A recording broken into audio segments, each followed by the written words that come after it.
Graça e paz, amados irmãos. Eu os conheci através da Márcia e acessei os irmãos nas redes sociais e comecei a acompanhar os irmãos.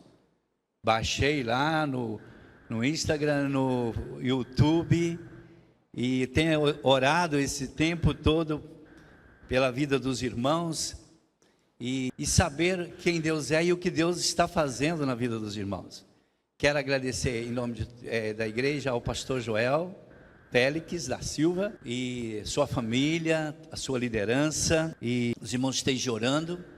Nós estamos ali em Goiânia, capital de Goiás, e já há um bom tempo, mas sou mineiro aqui de Manhuaçu, sou aqui da zona da Mata, e estou em Goiânia, Goiás, e ali casei-me com Eva. Estamos juntos há 36 anos e Deus nos deu Natália, que nos deu o Arthur de 4 anos, e ela agora no próximo mês de junho nasce a Ana, e o Mateus, que é o nosso caçula. Somos uma família que Deus tem tido graça e misericórdia de abençoar. Meus irmãos, eu quero convidar você a abrir a sua Bíblia em Tito, capítulo 2, versículos 11 e 12. O tema proposto é a graça que ensina e a educação cristã. No mês da Escola Bíblica Dominical, 4º domingo de abril, os batistas brasileiros celebram aí o dia em que as igrejas, de um modo geral, estão refletindo sobre a educação, a Escola Bíblica Dominical. O tema é a graça que ensina, por Cristo salvo, por Cristo vivo. Chegar a um tema, o pastor Joel estava dizendo, né? É um exercício, né, pastor? Porque que bênção, irmãos, esse tema. Sei que os irmãos vão estar refletindo nesse tema durante todo este ano. E essa temática proposta para o segundo Conebi 2025, consiste então em abordar essa temática, a graça que ensina, por Cristo salvo, por Cristo vivo. E a divisa, os irmãos estão com as suas Bíblias abertas, Tito capítulo 2, 11 e 12. Porque a graça salvadora de Deus se há manifestado a todos os homens, ensinando-nos que, renunciando à impiedade e às concupiscências mundanas, vivamos neste século sóbria, justa e piamente. Eu peço aos irmãos, sei que já é um hábito dos irmãos, permaneçam com a sua Bíblia aberta, coração, mente, para que Deus nos fale profundamente ao nosso coração. Eu estava recentemente tentando pensar no termo ouvir, ou a palavra atenção, né? Escutar. E eu quero considerar que esse verbo significa fazer pertencer. É algo que faz parte de nós. Quando ouvimos a palavra de Deus, o próprio Paulo vai dizer: eu ouço e isso passa a nos pertencer. Você passa a viver a palavra de Deus. E o próprio apóstolo Paulo vai dizer em Filipenses, capítulo 2, versículos 16, que nós devemos reter a palavra da vida. A palavra da vida. Eu diria hoje que, a despeito do termo reter ou apropriar-se, aprender, internalizar a palavra de Deus, qual seja a expressão aqui usada, significa reter a palavra da vida mediante a leitura, a compreensão e a obediência da graça que ensina. Um autor, Ludwig, vai dizer que, abre aspas, você não pode ouvir Deus falar com outra pessoa, só consegue ouvi-lo quando ele se dirige a você. E ainda dentro dessa teologia paulina, ele vai escrever a Timóteo, no capítulo 2, versículos 2:1, em 2 Timóteo 2:1, tu, pois, filho meu, fortifica-te na graça que está em Cristo Jesus. O verbo fortificar está no passivo presente. Presente significa uma ação contínua, em andamento. Passivo significa que algo é feito ao sujeito. Então, podemos traduzir as palavras de Paulo da seguinte maneira: sejam continuamente fortalecidos por uma fonte de força que está fora de vocês. E qual é essa fonte, irmãos? É a graça que está em Cristo Jesus. É o poder de Deus, vindo através de Jesus, nos aplicado através do Espírito Santo, que ilumina a nossa mente, o nosso entendimento. É o poder de Deus, e isso é importante, porque o poder de Deus é a expressão da sua própria graça. E ao ouvir Deus, eu desejo que essa palavra confirme o que o apóstolo Paulo disse a Timóteo: medita no que estou dizendo, pois o Senhor te fará entender tudo. Amém? A palavra de Deus diz que o Espírito Santo nos ensina todas as coisas mais profundas, irmãos, da palavra de Deus, não estão reservadas para algumas pessoas especiais, mas estão disponíveis a todos que a procuram. E aí, lendo Tito 2, versículos 11 e 12, ele começa com a seguinte expressão: porque a graça salvadora de Deus. E aí nós temos então a graça que ensina: por Cristo salvo, pela graça, por Cristo vivo. Ou vivemos todos os dias da nossa vida na graça, na esperança da glória. A graça que ensina por Cristo vivo, agora uma nova vida, não aquela vida passada. A graça que vivemos todos os dias se manifestará no futuro. E uma vez salvo, a graça nos ensina a viver em santidade. Isso é uma vida de transformação promovida por Deus. Em síntese, irmãos, o que ele está querendo dizer é que Deus nos vê perfeitamente santos em Cristo. Na sua graça, Deus envia o Espírito Santo para criar um coração dentro de nós e escrever a sua lei no nosso coração, mudando a nossa disposição básica. É a graça salvadora que ensina, foi derramada sobre nós. Consiste que a nossa vida, a partir desse momento, é viver na graça futura, em vida. E diferentemente de algumas pessoas possam pensar, nem todos têm a compreensão que você e eu temos sobre graça. Alguns têm uma noção equivocada, distorcida, difusa sobre a graça, a ponto de afirmar: por Cristo salvo, por Cristo vivo, entre aspas, mas vivendo pelo seu desempenho, vivendo pelo suor do seu próprio esforço, ou vivendo pelas obras. Mas a graça nos dá uma compreensão totalmente diferente. Ou seja, a graça salvadora nos ensina a olhar para quem? Para o sacrifício de Cristo. Segundo John Piper, não digamos que a graça gera dívida, digamos que a graça paga dívidas. Fecha aspas. Ao tratar sobre a ética do devedor. Ou seja, quando vivemos pelo nosso desempenho, vivemos pelo suor do nosso próprio esforço, ou vivemos pelas obras, estamos como que tentando anular a graça de Deus, como se isso fosse possível. Embora a graça seja parte da natureza, essência de Deus, precisamos compreender que a graça custou o preço mais caro jamais pago, a morte do seu próprio Filho. Amado, a morte e a ressurreição de Jesus são fundamentos indispensáveis para a fé na graça. E é isso que tem que ser dito às pessoas. Deus nos chamou a cada um de nós para sermos beneficiários da sua graça em seus poderosos atos de redenção. E ainda olhando para o texto de Tito, capítulo 2, nós vamos perceber um outro termo, que é o termo manifestado. Tem o sentido de aparecer, manifestar-se, ser manifesto, ser esclarecido. O significado, irmãos, essencial dessa palavra é aparecer repentinamente no cenário. E é usado para uma intervenção divina, especialmente para ajudar a trazer, ou seja, trazendo salvação. E a frase é: a todos os homens. Aqui pertence ao substantivo, mostrando o escopo universal da salvação. Se nós lermos de 1 a 13, ensinar, discipular, educar, instruir para quê? a conjunção aqui vai introduzir o propósito desse treinamento. Logo, compreendemos que a graça de Deus que ensina tem seu fundamento aonde?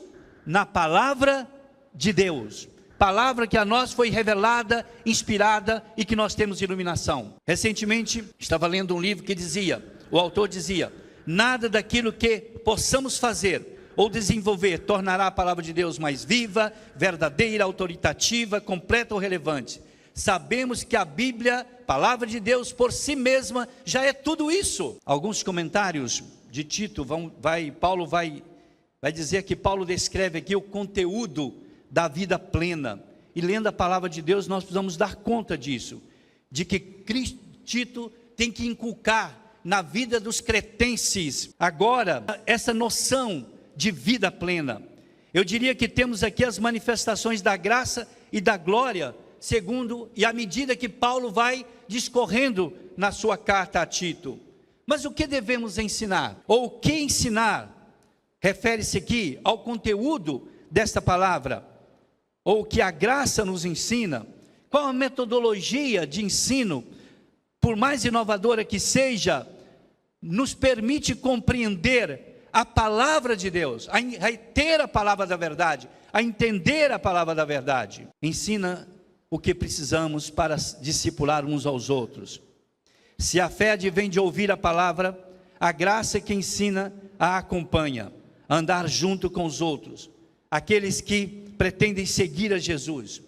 Uma pedagogia relacional exigirá tempo em oração daqueles que se dispõem a andar, a ensinar, a acompanhar, a instruir os outros na palavra de Deus. É uma disposição, e ontem nós estávamos comentando isso, né, Mancha? Não só conhecer a palavra, viver a palavra, mas compartilhar a palavra com as outras pessoas. A própria palavra foi o fundamento que alicerçou, sedimentou a vida, o testemunho e o ministério de Paulo, Timóteo, Tito e de tantos outros. E com nós não é diferente. Devemos ensinar uns aos outros a graça e a glória de Deus, destacadas no versículo 11 e 14. Por isso, amados irmãos, sabemos que a graça não é um artigo de luxo, um produto que pode ser comercializado, mercantilizado. É um valor imerecido. Ela traz salvação a todos. Ou seja, a graça tem um propósito salvífico, porque a graça salvadora de Deus, graça salvadora, diferente da graça comum que Deus concede a todos, mas uma graça perdoadora, uma graça libertadora, como cantamos, livres, capacitadora e transformadora. A graça, pelo que percebemos, já foi manifestada. A glória se manifestará no futuro. A graça que ensina por Cristo salvo, por Cristo vivo, nos coloca num novo relacionamento com Deus. Isso é o que há de mais bonito, um novo relacionamento com Deus. Todos nós temos um grande divisor de águas na nossa vida. O que éramos antes de aceitar a Jesus e o que somos depois que aceitamos a Jesus. Isso é obra de Deus nas nossas vidas. Porque viver pela graça, pela fé na graça, será para o louvor da sua glória. Por isso, amados, ontem eu disse, eu quero repetir aos irmãos, você e eu, cada um de nós, essa igreja, nós somos um presente de Deus na vida das pessoas.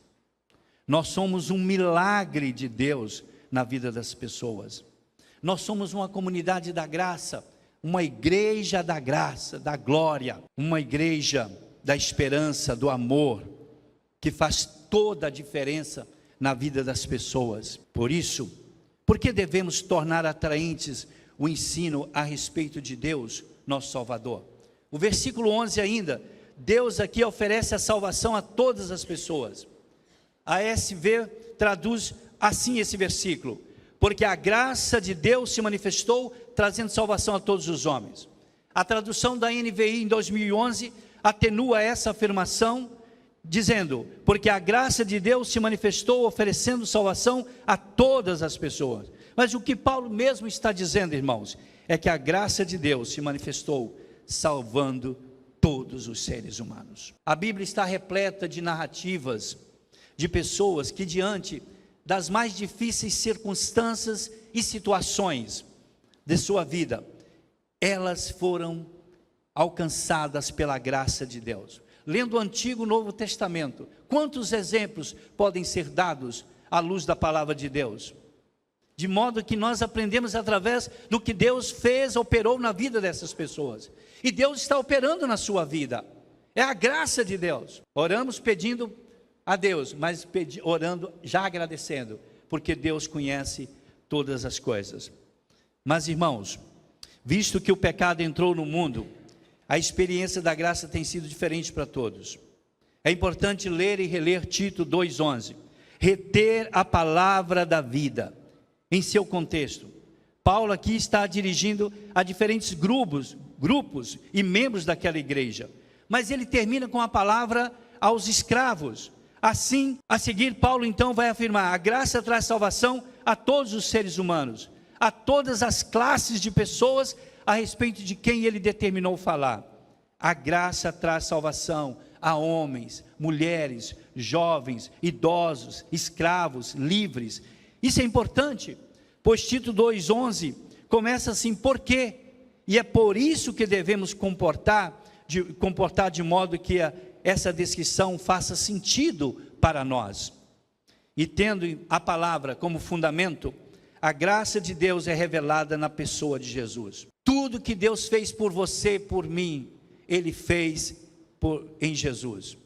Isso está revelado na pessoa do Filho dele. A primeira vinda de Cristo foi um gesto de graça. Na morte e ressurreição de Jesus, nós testemunhamos a graça de Deus, Pai. A vinda de Jesus assinalou a manifestação da graça de Deus. A graça que ensina o plano salvífico de Deus, o plano redentor de Deus. E a segunda vinda de Jesus será um gesto da glória de Deus. Os dois grandes acontecimentos da história, a primeira e a segunda vinda de Jesus, são respectivamente revelações da graça de Deus e da glória de Deus. Jesus veio primeiro em graça para que a sua vida em glória não seja uma ameaça ao seu povo. Sua vinda em graça culminou com a morte em nosso lugar. A graça faz com que nós nos preparemos para a era futura e ao nos salvar do julgamento de Deus. A graça também molda a nossa vida presente. A nossa vida presente. Porque é uma forma de Deus estar nos abençoando, nos santificando. E o que veremos agora? Saber que você vive entre a graça e a glória. E a influência da sua atitude em relação a essas coisas é fundamental. Isto é importante para você compreender que a graça que te alcançou te ensina a ser salvo por Cristo, a viver por Cristo. E aí então eu fui perceber entre graça e glória. São a força motriz da vida plena, dos versículos de 1 a 10, antes do 11 e 12. E aqui Paulo está lembrando a Tito essas duas manifestações, porque ele terá que ensinar a igreja. Tito tem um papel importante no seio daquela comunidade, daquela cidade. Aqui o apóstolo Paulo vai enfatizar então que a graça de Deus nos ensina a viver de maneira piedosa. Os cristãos, cretenses, os moradores daquela cidade, eles precisavam dar conta disso. Eles precisavam entender o que o que Tito estava dizendo a eles através da sua palavra. Meus irmãos, os cristãos precisavam viver de forma respeitável para combater as falsas acusações. Assim todos teriam acesso ao evangelho segundo o qual os cristãos viviam. Ele educa para que regenerados as impiedades e as paixões mundanas, isto é, a graça nos renega a impiedade, a viver de forma piedosa. O sentido de piedade, Eusébia, nas epístolas pastorais, nesse contexto, é viver de uma forma sensata, justa e piedosa. No versículo 12, o apóstolo Paulo então vai descrever que a humanidade trocou a glória de Deus por ídolos. Contudo, a graça nos ensina que o Criador é melhor, mais completo, mais rico do que qualquer coisa cultuada com ídolos. Há um livro que o título do livro é Ídolos do Coração. Muitas vezes as pessoas criam os seus próprios ídolos, os seus próprios deuses, e começam a adorá-los, começam a viver por meio deles. Mas nós temos um Deus que está acima de todas as coisas. As 3 virtudes do versículo 12 se aplicam a todos nós, a todos os nossos relacionamentos e a nós mesmos. Diz: de maneira sensata com os outros, justa com Deus e piedosa com Deus. Nós mesmos de maneira sensata, com os outros justa e com Deus piedosa. A graça nos ensina a controlar o nosso comportamento e as nossas paixões. Ela nos ensina a tratar os semelhantes de maneira honesta ou justa, e nos ensina a ser piedosos, ou seja, a nos relacionar corretamente com Deus e com os outros. Sem dúvida, a graça incondicional existe, mas também existe a graça condicional, na maneira como devemos viver, a maneira como estamos vivendo a vida cristã no dia a dia. Amados irmãos, com que rapidez a escala de valores mudam hoje. Segundo Henry Young, ele vai dizer que um dos fenômenos mais visíveis do nosso tempo é a tremenda exposição que você e eu estamos das pessoas a ideias, tradições, convicções ideológicas e estilo de vida divergentes do que a palavra de Deus nos ensina. Não é uma batalha fácil essa, não é uma batalha fácil. Muitas vezes é necessário que você e eu, as pessoas, venham desalojar do coração humano o amor pelo mundo, para que se torne mais semelhante a Cristo, ou seja, libertar corações humanos da servidão aos prazeres passageiros do pecado. Com certeza você e eu conhecemos pessoas que ainda não foram tocados, não experimentaram a graça de Deus. Essa é uma realidade, é uma triste realidade. E aqui Paulo não é o caso de persuadir as pessoas a acharem que a sua vida é atraente no sentido de ser confortável. Isso não é graça. Ao contrário, Paulo deseja que os não crentes sejam atraídos a esse novo estilo de vida que você e eu estamos tendo. É o seu testemunho. Por Cristo salvo, por Cristo vivo. E se eles forem atraídos pelo nosso viver, talvez se interessem pela mensagem, pelo seu testemunho, da transformação que Deus fez na sua vida. Deus salva todos os tipos de pessoas. Portanto, precisamos viver para mostrar as virtudes do Evangelho a todos os tipos de pessoas. E como estamos vendo, a graça para o apóstolo Paulo não significa que podemos viver como bem entendermos. Não significa que nossos atos não têm consequências. A graça nos ensina a controlar o nosso comportamento e as nossas paixões. Deus sabe de todas as coisas, Ele pode todas as coisas. Precisamos ter clareza disso. E essas são as verdades que eu consegui extrair aqui desse texto, onde Tito deve usar e incentivar as pessoas a repreender os cristãos e exortá-los a uma vida plena. Não devemos interpretar erroneamente a relevância que Paulo dá à graça.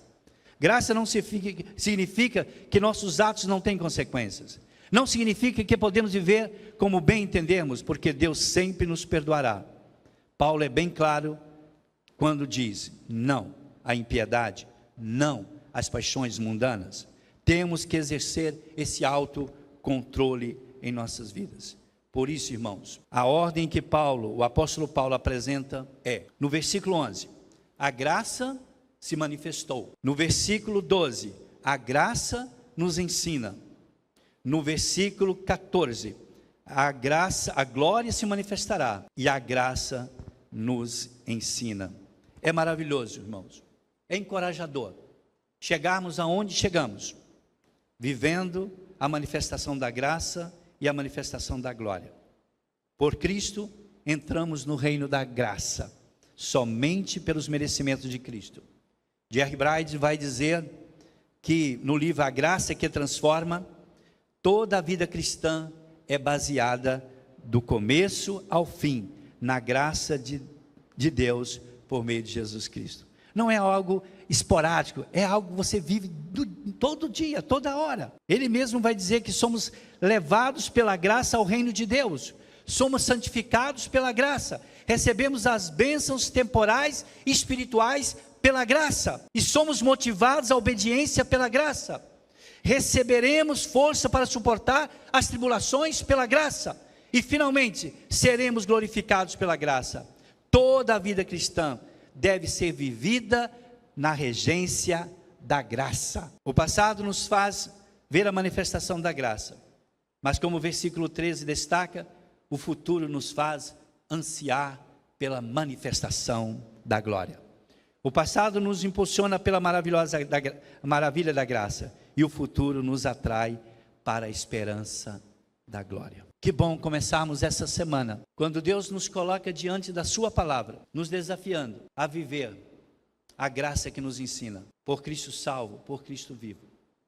Que Deus continue abençoando a cada um dos irmãos, que nada os tire da direção, do propósito que Deus tem pela vida dos irmãos, desta igreja. Deus quer operar um milagre assim como na sua vida, na vida de tantas pessoas dessa comunidade, dessa cidade. Eu oro a Deus pelo trabalho batista, da Comissão Batista do Espírito Santo, um dos estados mais alcançados pelo Evangelho, mas ainda há muitas pessoas que ainda não conhecem a Jesus. Eu venho de um estado, nós temos 246 municípios, mais de 100 municípios não têm a presença batista, mais de 100 municípios. Orem por Goiás, orem pela obra batista no estado de Goiás. Somos ainda um estado pioneiro na evangelização, depois de mais de 100 anos. É tempo, meus irmãos, da igreja se despertar para viver a graça que ensina.